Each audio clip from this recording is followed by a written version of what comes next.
नमस्कार साथियों, आप सभी का स्वागत है जीके जीएस की पाठशाला में। मेरे साथ यानी आलोक कुमार सिंह के साथ।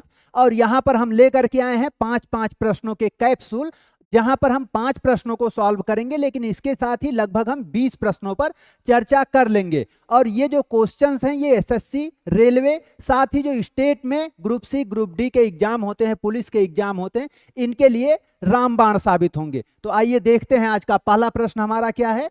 पहला प्रश्न है, गुप्त काल का प्रसिद्ध दशावतार मंदिर। प्रसिद्ध दशावतार मंदिर ये जो है, जिसे उत्तर भारत के प्राचीनतम पंचायतन मंदिरों में से एक माना जाता है, कहां पर स्थित है? कहां स्थित है? The famous Dashavatar temple of the Gupta period which is considered to be one of the oldest panchayatan temples of the north India is located in. कहां पर है ये बताना है। और ये प्रश्न और इससे संबंधित दशावतार मंदिर से संबंधित प्रश्न एसएससी, रेलवे, स्टेट में जो है, जो एसएससी है, साथ ही पुलिस है, सारे एग्जाम्स में पूछे गए हैं। तो आइए सबसे पहले जो है देखते हैं कि इसका जो है उत्तर क्या है। और इसका सही उत्तर है देवगढ़ है। देवगढ़ है, देवगढ़ इसका सही उत्तर है। ठीक है, तो ये ध्यान रखना है कि ये देवगढ़ में है ये टेम्पल। ये टेम्पल जो है आपके देवगढ़ में। और देवगढ़ कहां पर है? अगर देवगढ़ की बात करें तो देवगढ़ है उत्तर प्रदेश के ललितपुर डिस्ट्रिक्ट में। कहां पर है ये जो है यूपी के ललितपुर जिले में है। ललितपुर जो कि एमपी के साथ सीमा बनाता है, मध्य प्रदेश के साथ सीमा बनाता है। साथ ही अगर यहां पर हम बात करें पंचायतन की, पंचायतन टेम्पल्स क्या हैं?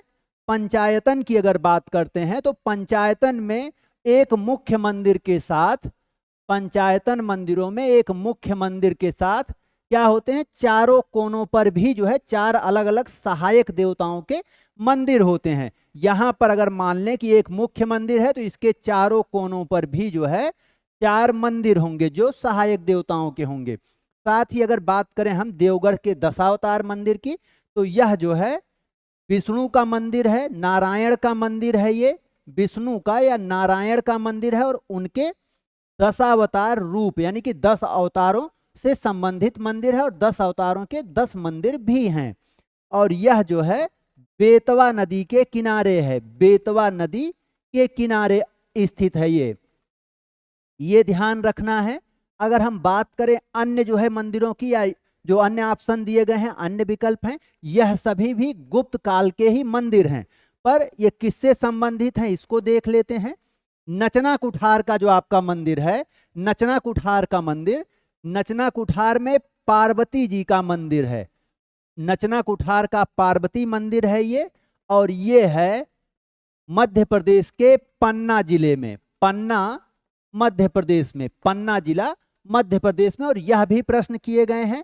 जबकि भीतरगांव का ये मंदिर, भीतरगांव का ये मंदिर कानपुर में है, कानपुर में है। और यह जो है पहला ईंट का बना मंदिर है। ईंटों से बना पहला मंदिर है। ईंटों का बना पहला मंदिर है। पहला मंदिर है ये गुप्त काल में, या कोई भी मंदिर जो ईंट का बना है यह उसमें पहला है। ईंटों का बना मंदिर है कानपुर में, उत्तर प्रदेश में। कानपुर उत्तर प्रदेश में। ठीक है, एक और बचता है तिगवा। ठीक है, तिगवा मंदिर कहां पर है और तिगवा किसका मंदिर है, किस देवी या देवता का मंदिर है? अगर इसकी बात करें हम तो तिगवा जो है ये कटनी एमपी में है। कटनी जिला मध्य प्रदेश में है, कटनी डिस्ट्रिक्ट में है ये। कटनी मध्य प्रदेश में है, एमपी में है। और इस मंदिर को कहते हैं कंकाली देवी मंदिर भी। ठीक है, तिगवा के इस मंदिर को कहते हैं कंकाली देवी मंदिर। कंकाली देवी मंदिर। और ये जो है चारों ऑप्शन जो हैं, चारों विकल्प, इनसे संबंधित प्रश्न किए गए हैं। तो ये ध्यान रखना है। अगला प्रश्न देखते हैं। अगला प्रश्न है हमारा, भारतीय संविधान का अनुच्छेद 32, अनुच्छेद 32 इस भाग द्वारा प्रदत्त अधिकारों के प्रवर्तन के लिए उपचार किससे संबंधित हैं? Article 32 of the Indian Constitution, remedies for enforcement of rights conferred to this part to this part जो ये शब्द प्रयोग कर रहे हैं, to this part, that means संवैधानिक उपचारों का अधिकार पार्ट 3 में है, मूल अधिकारों में, फंडामेंटल राइट्स में है, तो उसी पार्ट की बात हो रही है। पार्ट, इस पार्ट से है आप पार्ट 3 या फंडामेंटल राइट्स, फंडामेंटल राइट्स से रिलेटेड है ये, मूल अधिकारों से संबंधित है, ये मूल अधिकारों से संबंधित है। ठीक है, तो ये पूछ रहा है कि अनुच्छेद 32 किससे संबंधित है, तो यहां पर आप ऑप्शन है आपका भारतीय नागरिकों के मौलिक अधिकार से, फंडामेंटल राइट से, पार्ट 3 से, पार्ट 3 से, भाग 3 से। ठीक है, भाग 3 से संबंधित है ये, तो ये देखना है आपको। ठीक है, इसका सही उत्तर हो गया भारतीय नागरिकों के मूल अधिकारों से संबंधित है ये, यानी कि अनुच्छेद 32। पर अगर हम अनुच्छेद 32 की बात करते हैं तो इसे ही डॉक्टर अंबेडकर ने कहा है भारतीय संविधान का हृदय और आत्मा। ठीक है, अनुच्छेद 32 को ही क्या कहा है, इसे जो है डॉक्टर अंबेडकर ने, डॉक्टर भीमराव अंबेडकर ने, जिन्होंने संविधान बनाने में सबसे महत्वपूर्ण भूमिका निभाई, क्योंकि संविधान की प्रारूप समिति के ड्राफ्टिंग कमेटी के वो अध्यक्ष थे। तो डॉक्टर अंबेडकर ने इसे कहा है, अनुच्छेद 32 को क्या कहा, अनुच्छेद 32 को कहा है कि यह संविधान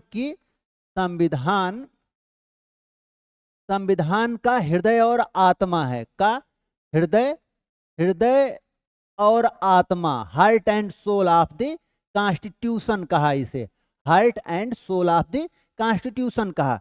इसमें है क्या, इसमें क्योंकि मूल अधिकार हमें दे दिए गए हैं, तो मूल अधिकार अगर आपको मिले ही नहीं, मूल अधिकार संविधान में लिख दिए गए पर अगर मिलते ही नहीं है तो उसका कोई अर्थ नहीं रह जाएगा। इसलिए मूल अधिकारों को परिवर्तित करने, इन्फोर्स करने का, लागू करने का अधिकार भी मूल अधिकार में रख दिया गया है, और इसे ही अनुच्छेद 32 कहते हैं, संवैधानिक उपचारों का अधिकार कहते हैं। और इसमें ये जो मूल अधिकार है ये हमें कौन परिवर्तित कराएगा, कौन देगा, कौन लागू कराएगा, सुप्रीम कोर्ट, उच्चतम न्यायालय या न्यायालय। ठीक है, तो ये हमें देता है उच्चतम न्यायालय, उच्चतम न्यायालय इसे परिवर्तित कराता है, इसे सुप्रीम कोर्ट इसे हमें देता है। ठीक है, सुप्रीम कोर्ट इसे हमें प्रदान करता है, और कैसे प्रदान करता है, इसमें जो है 5 रिट्स हैं, ओके 5 जो है रिट्स दी गई हैं, इसके द्वारा हमें इसे परिवर्तित कराता है, जिसमें बंदी प्रत्यक्षीकरण है, पहला है बंदी प्रत्यक्षीकरण या हैबियस कार्पस, बंदी प्रत्यक्षीकरण या हैबियस कार्पस। सेकंड है परमादेश या मैंडामस, थर्ड है प्रतिषेध या प्रोहिबिशन, जो कि केवल न्यायालयों के विरुद्ध ही जारी किया जाता है, जबकि चौथा है उत्प्रेषण या सर्टियरी, और पांचवा है अधिकार परीक्षा या कुओवारंटो। इन 5 रिट्स के द्वारा सुप्रीम कोर्ट, उच्चतम न्यायालय हमें हमारा मूल अधिकार दिलाता है। साथ ही अनुच्छेद 226 में उच्च न्यायालय के पास भी रिट जारी करने का अधिकार है। अगला प्रश्न देखते हैं हम। अगला हमारा प्रश्न है, निम्नलिखित में से किस स्थान पर दिन और रात के तापमान में अंतर सबसे अधिक होने की संभावना है, सबसे अधिक होने की संभावना है। At which of the following places is the difference between day and night temperatures most likely to be, सबसे अधिक कहां होगा दिन और रात के तापमान में अंतर। अब यहां देखना है कि कौन कौन से हैं। यहां अगर हम देखें तो सबसे अधिक तापांतर होता है कहां पर, जो हॉट डेजर्ट हैं, जो उष्ण मरुस्थल हैं, हॉट डेजर्ट रीजन में, उष्ण मरुस्थल क्षेत्र में। क्यों है ऐसा? क्योंकि जो सैंड है, जो बालू है, जो सैंड है, ये जो है तेजी से गर्म होती है, तेजी से ठंडी, इसलिए हॉट मरुस्थल जो है, उष्ण मरुस्थल, यहाँ पर तापांतर सबसे अधिक होगा। ठीक है, यहाँ जो है सबसे अधिक तापांतर यहाँ है, सबसे अधिक तापांतर। ठीक है, यही प्रश्न है हमारा। और यहां पर अगर हम उत्तर को देखते हैं तो कौन सा हो जाएगा फिर हमारा सही उत्तर? सही उत्तर हमारा यहां हो जाएगा थार रेगिस्तान, क्योंकि यह एक उष्ण मरुस्थल है जो भारत में ही है। जबकि अगर यहीं हम देखें कि सबसे कम तापांतर कहां पर होगा, सबसे कम तापांतर कहां होगा? सबसे कम तापांतर होगा एक विषुवत रेखीय प्रदेशों पर। क्यों? क्योंकि विषुवत रेखा पर इक्वेटोरियल रीजन्स पर जो सन है, सूर्य है, वो हमारे सिर के ऊपर होता है, परपेंडिकुलर होता है या समकोण पर होता है लगभग साल भर। ठीक है, तो क्योंकि दिन वहां पर तापमान बहुत अधिक है, दूसरा उसके कारण वहां पर आर्द्रता ह्यूमिडिटी अधिक है, इसके कारण वहां तापांतर कम है। तो विषुवत रेखीय प्रदेश, विषुवत रेखीय प्रदेश में, इसके अलावा जो समुद्र के किनारे हैं, जो समुद्री क्षेत्र हैं या समुद्र के जो किनारे वाले क्षेत्र हैं, वहां पर भी तापांतर कम होगा। ठीक है, तो चिल्का झील और अंडमान चिल्का झील की बात करें, ओडिशा में है, भारत की सबसे बड़ी खारे पानी की झील है। ठीक है, सबसे बड़ी खारे पानी की झील है ये भारत की, और ये ओडिशा में है, ओडिशा में है और समुद्र के किनारे है, इस वजह से यहां तापांतर कम है। जबकि अंडमान निकोबार द्वीप समूह ये समुद्र के बीच में है, इक्वेटर रीजन पर भी है, इस वजह से तापांतर कम है। जबकि एवरेस्ट की बात करें तो इसकी ऊंचाई अधिक है और ऊंचाई पर बढ़ते हुए 165 मीटर पर 1 डिग्री सेल्सियस तापमान कम हो जाता है, और एवरेस्ट की ऊंचाई लगभग 8,848 मीटर है। इस वजह से यहाँ जो ऊंचाई के साथ जो है ताप कम ही होता जाता है, चाहे दिन हो या रात, तापमान कम ही बना रहता है, इसलिए तापांतर कम है।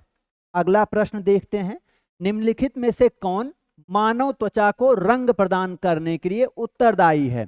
Which of the following is responsible for providing color to human skin?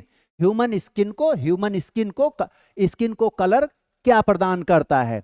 लूसीफेरिन, haemoglobin, flavonoids, melanin. Okay, तो क्या है यहां पर? इसका सही उत्तर है मेलेनिन। ओके, इसका सही उत्तर क्या है? इसका सही उत्तर है मेलेनिन।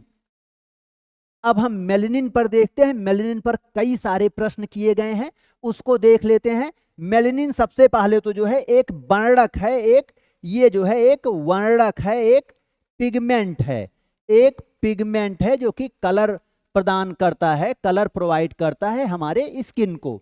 ठीक है, और मेलेनिन कहाँ से जो है उत्पन्न होता है, कहाँ से बनता है?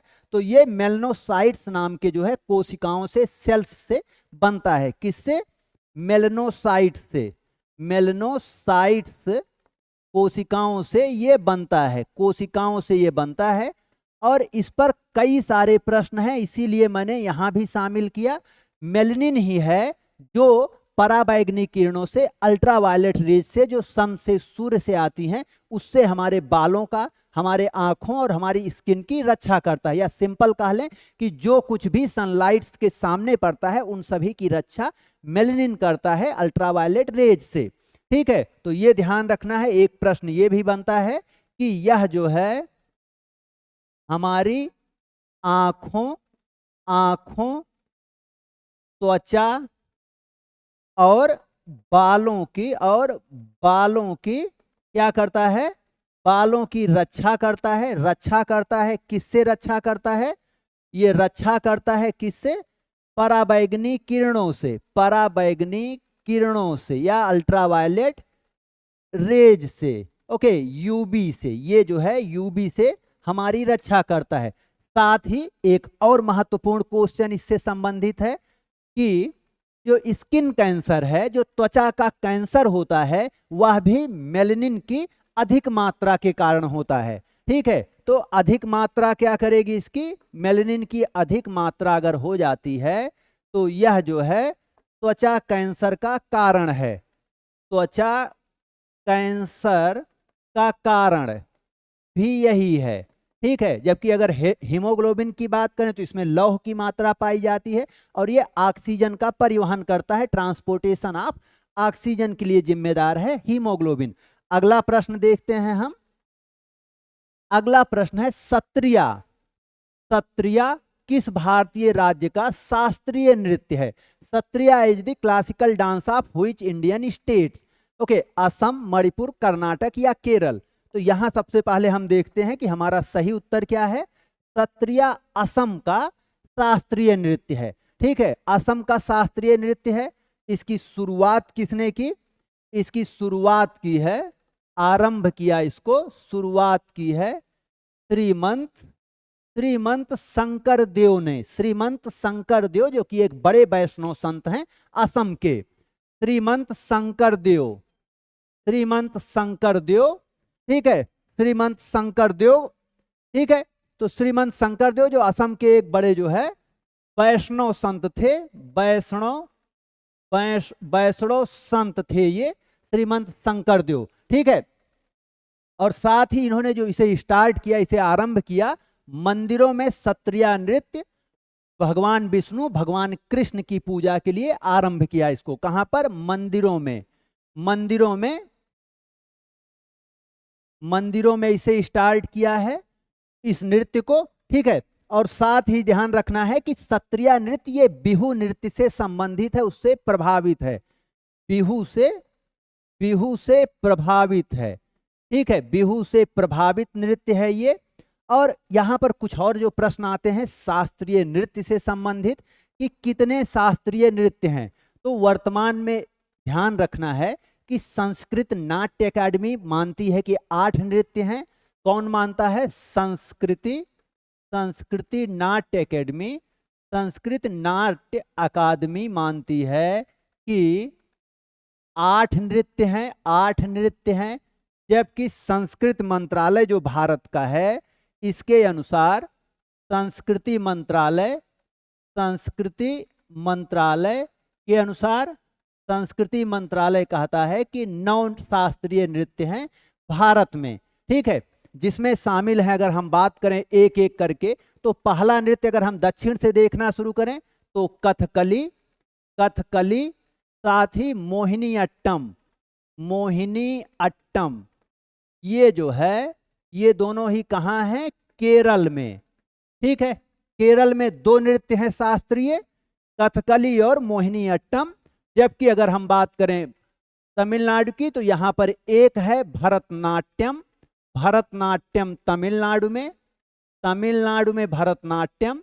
जबकि आगे जो है हम देखें तो आंध्र प्रदेश में भी एक है कुचिपुड़ी है आंध्र प्रदेश में, कुचिपुड़ी है आंध्र में, एपी में। ठीक है, आंध्र प्रदेश में। इसके अलावा ओडिशा में भी एक नृत्य है, ओडिशा में ओडिसी ओडिशा में है।